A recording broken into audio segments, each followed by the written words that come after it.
Engineering വിഭാഗത്തിൽ ജീവനക്കാരില്ലാത്തതിൽ പ്രതിഷേധിച്ച് തച്ചനാട്ടുകര ഗ്രാമപഞ്ചായത്ത് അംഗങ്ങൾ ജോയിന്റ് ഡയറക്ടർ ഓഫീസിൽ കുത്തിയിരിപ്പ് സമരം നടത്തി.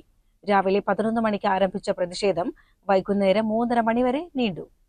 LSGD വിഭാഗത്തിൽ അസിസ്റ്റന്റ് എഞ്ചിനീയർ, ഓവർസിയർ എന്നീ പോസ്റ്റുകളിൽ സ്ഥിരം ജീവനക്കാരില്ലാത്തതിനാൽ പദ്ധതി പ്രവർത്തനങ്ങൾ സാമ്പത്തിക വർഷം അവസാനിക്കാറായിട്ടും ആരംഭിക്കാൻ കഴിയാത്ത സ്ഥിതിയാണ് തച്ചനാട്ടുകരയിലുള്ളതെന്ന് പഞ്ചായത്ത് പ്രസിഡന്റ് KPM സലീം പറഞ്ഞു. വകുപ്പ് മന്ത്രിയും ഡയറക്ടർ ഉൾപ്പെടെയുള്ളവരെയും കാര്യങ്ങൾ ഉണർത്തിയിട്ടും പരിഹാരമാവാത്തതിനെ തുടർന്നാണ് ഗ്രാമപഞ്ചായത്ത് അധ്യക്ഷൻ KPM സലീമിന്റെ നേതൃത്വത്തിൽ ഗ്രാമപഞ്ചായത്തിലെ മുഴുവൻ ജനപ്രതിനിധികളും ചേർന്ന് ജില്ലാ തദ്ദേശ വകുപ്പ് ജോയിന്റ് ഡയറക്ടർ ഓഫീസിൽ കുത്തിയിരുന്ന് പ്രതിഷേധിക്കാൻ തീരുമാനിച്ചത്.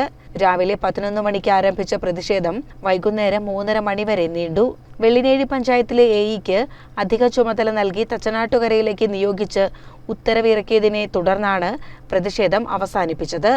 തച്ചനാട്ടുകര ഗ്രാമപഞ്ചായത്തിലെ 16 മെമ്പർമാരിൽ 15 പേരും അവിടെ പാലക്കാട് JD ഓഫീസിൽ കുത്തിയിരിപ്പ് സമരം നടത്തുകയും നിരന്തരമായി JD ഓഫീസിലും അതുപോലെ തന്നെ തിരുവനന്തപുരത്ത് ഡയറക്ടർ ഓഫീസിലും രേഖാമൂലവും അല്ലാതെയും ഒക്കെ പരാതികൾ നൽകിയിട്ടും ഒരു പരിഹാരം ഉണ്ടാവാത്ത സാഹചര്യം ഉണ്ടായപ്പോൾ ജനങ്ങളോടുള്ള ഉത്തരവാദിത്വം നിർവഹിക്കുന്നതിന് വേണ്ടിയും ഗ്രാമപഞ്ചായത്തിൻ്റെ പദ്ധതികൾ യഥാസമയം നടപ്പിലാക്കുന്നതിന് വേണ്ടി മറ്റു മാർഗങ്ങളില്ലാതെയാണ് ഗ്രാമപഞ്ചായത്തിലെ മുഴുവൻ അംഗങ്ങളും JD ഓഫീസിന് മുൻപിൽ കുത്തിയിരിപ്പ് സമരം നടത്തുകയും JD ഓഫീസ് ഉപരോധിച്ച് തച്ചനാട്ടുകര ഗ്രാമപഞ്ചായത്തിൽ AE ചുമതല നൽകി അല്ലെങ്കിൽ AEയുടെ ചാർജ് നൽകിയാലല്ലാതെ പിരിഞ്ഞു പോകില്ല എന്ന് അറിയിച്ചതിനെ തുടർന്ന് ഏകദേശം രാവിലെ 11 മണിക്ക് ആരംഭിച്ച കുത്തിയിരിപ്പ് സമരം വൈകുന്നേരം 3:30 മണിക്ക് തച്ചനാട്ടുകര ഗ്രാമപഞ്ചായത്തിലേക്ക് പുതിയ അസിസ്റ്റന്റ് എഞ്ചിനീയറെ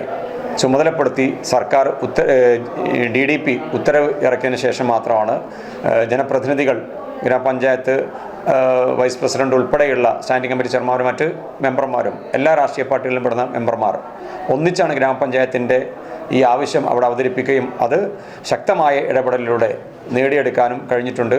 നാളെ AE ഗ്രാമപഞ്ചായത്തിൽ ചുമതല ഏൽക്കുന്നതാണ്. CCN ചത്തല്ലൂർ.